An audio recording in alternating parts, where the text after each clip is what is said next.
What's up YouTube, Tenchi Arizonia of the Dracolope crew here, and this is a follow-up of my unboxing video. This is actually going to be a first impressions video, not a review, of the Blackviper Beretta 92 FS Springer Airsoft pistol. And you may notice that the field of view is slightly different. Well, that's because my DSLR ran out of battery, so I'm recording this on my cell phone. So let's get on with it, shall we? On the table in front of me, I have two airsoft guns. My Double Eagle 1911 and my Blackviper Beretta 92 FS. Now, the 1911 isn't in working condition right now. It actually blew out one of the internal parts. So I'm going to have to try and fix that or replace the gun with a Blackviper version. I'm inclined to do the latter. So let's start, shall we? Now, in the UK, you have to have two-tone guns. I've explained this before.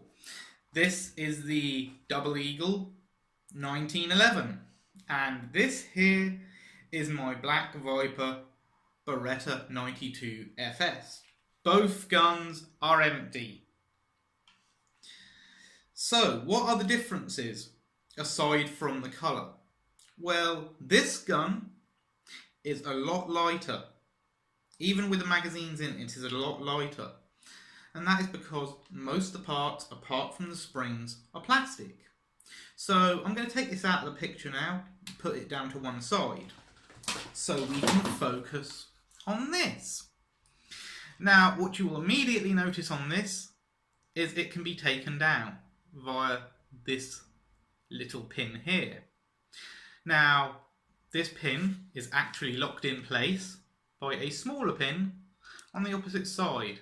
And that pin is actually that little round part there. The safety catch on this gun is actually engaged at the moment, I think. Yep, engaged at the moment. But to engage it, you cock the hammer back and then lift what would be the slide release lever on this gun. And now the gun is safe. To disengage it, you slide this lever down again and then release the hammer. And the hammer does function on this, which is good. On the Double Eagle, the hammer was non-functional. But like all springers, this is a single action. So you cock it, fire a shot, cock it, fire another shot. Now on both guns I had two magazines. And the magazines on the Beretta are what I would call the weak point. And I'll show you why. Because this camera actually focuses all the time. As you can see, the front of the 1911 magazine in my right hand has a follower, and the Beretta magazine does not. No matter which side you look at, no follower. So I'll put that down, and this is something I actually like on the 1911 magazines. You've got a little toggle here for the follower, and excuse me while I put it down because it is not the easiest thing in the world to do when you are not looking at it. As you can see, the follower is now in the locked position, which will allow you to fill this magazine to its 17 round capacity. No jams, no mess, no fuss. Simple magazine. As soon as it goes into the gun, the follower will spring back over and the rounds will be in battery. So you'll have one in the chamber the first time you cock a gun, but it will be in battery as the mag is loaded in. So it will automatically feed the next pellet. This, on the other hand, does not have that feature. This relies on an internalised spring. The magazine capacity is 22 rounds. However, the spring will need to be worn in for you to get the full 22 rounds out of it. Because when it is brand new and you load up a full 22 rounds, if you can manage that, which I haven't managed it yet, you will have this big disadvantage that as soon as you cock the gun the first time, the spring tension will cause it to multi-feed. So you'll have 3, maybe 4 BBs go into the chamber at once, which will jam the gun. So that is a downside of this gun. Because of the magazine style, because it does not have a follower, or at least not a designated follower that you can lock down manually, it can multi-feed, which leads to jamming because it has no lock on the follower. That said, and I love this is a feature I love about the gun, it's an open breech. Now, I don't know if that actually cocked properly, so no. And that's another thing. You've got to make sure you get it back all the way to cock it. Like so. Now, this has already had a few rounds fired out of it, that's why it didn't jam. But what I will do now is, I actually have to cock it so I can hold it back easier. What you can see is that it has an open breech. That is a feature that disappeared from airsoft guns for a while. Now, like I said, this isn't a skirmish grade gun, or I might not have said it, but I'm saying it now. This is not a skirmish grade gun. You will not use a Springer pistol, with the exception of revolvers, for skirmishes. Usually you would use an AEG, which is an electric gun, or a gas or CO2 gun. My preference, if I was going to do skirmishing, would be a CO2 or gas gun, because it's a lot easier to refill a gas gun or replace the CO2 in a CO2 pistol than it is to replace batteries. Now, yes, I have got my finger off the trigger because there is a loaded magazine in this gun. It may just be a BB gun, but the same rules apply as a real firearm. Keep your finger away from the trigger unless you intend to fire, and always point it in a safe direction. And that can be at my camera, because the camera on my phone is Gorilla Glass 5, and this thing couldn't even come close to scratching it. So there.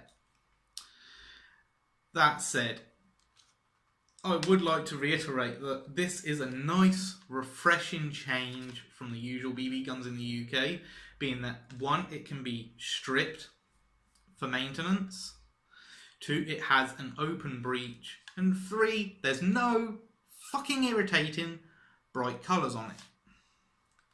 Unlike the 1911 made by Double Eagle. Now, Blackviper do make a series of other guns. They make an M23. They make a revolver. I'm not sure which one it's based off of. They make a Desert Eagle, I believe. And they make a Colt 1911. So, the question is, what airsoft armaments would you like to see from me in the future, if any?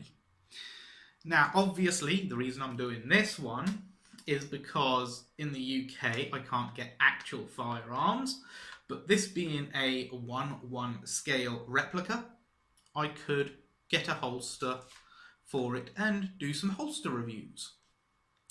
So if there's any interest in that, let me know. Oh, and one more feature. I'm going to drop the magazine again so I don't chamber around.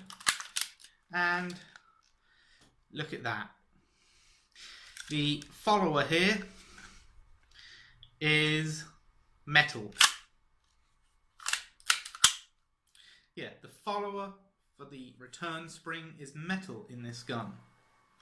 And inside the grip, which I don't know if you can see that, but under the grips and in the back strap, there are cast zinc weights.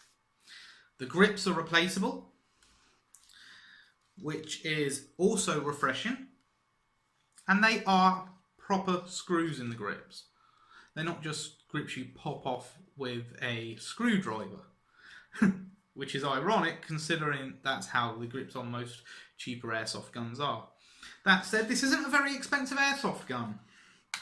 This particular gun retails at bbgunsforless.co.uk. I'll put the link in the description below for $22.99 and $7.49 for the spare mag. Now, one thing I will say, I've got both the original mag and the spare mag I bought here. The one in my right hand, which is this one, is the original, and the one in my left hand is the spare. Now, while they both have the same drawback, the spare magazine has a feature that this doesn't, and that is it's weighted. This is a weighted magazine. So, if you want the gun to feel heavier, use the spare mags. The spare mags retail at £7.49, and again, they are very good mags. The trigger play, once you've got the hammer back, and this goes for when it's cocked as well, I'm just using it this way so I don't shoot anything, is really minimal.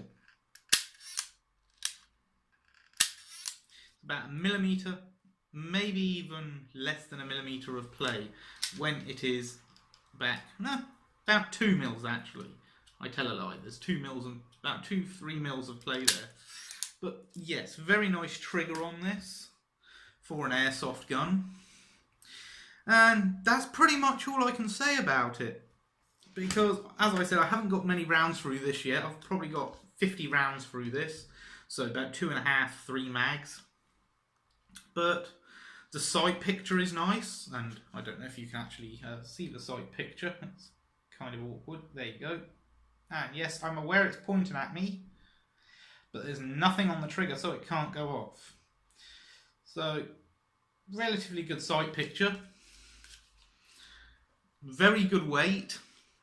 And that should be expected from a gun of this quality. Now, the gas gun is significantly more expensive and is out of stock at the moment. But like I said, there's the 1911 available, same price, $22.99. An M23 pistol, I don't know who makes that. I know it's a Blackviper replica of the M23 though, but I don't know who makes the real one. And a Desert Eagle.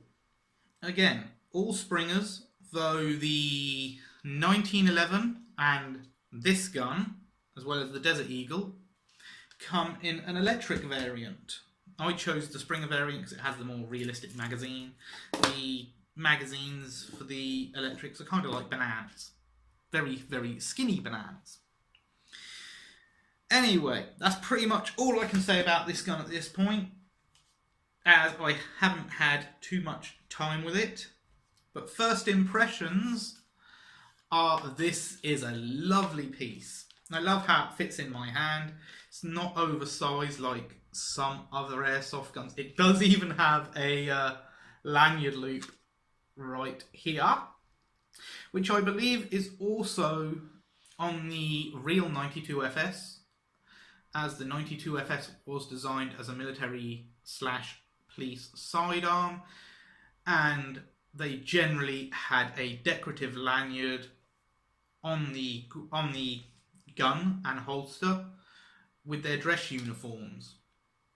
So yes, if you want to get one of these, be my guest, because I do recommend it. Review upcoming in the future though. This is just my first impressions, and first impressions are outstanding.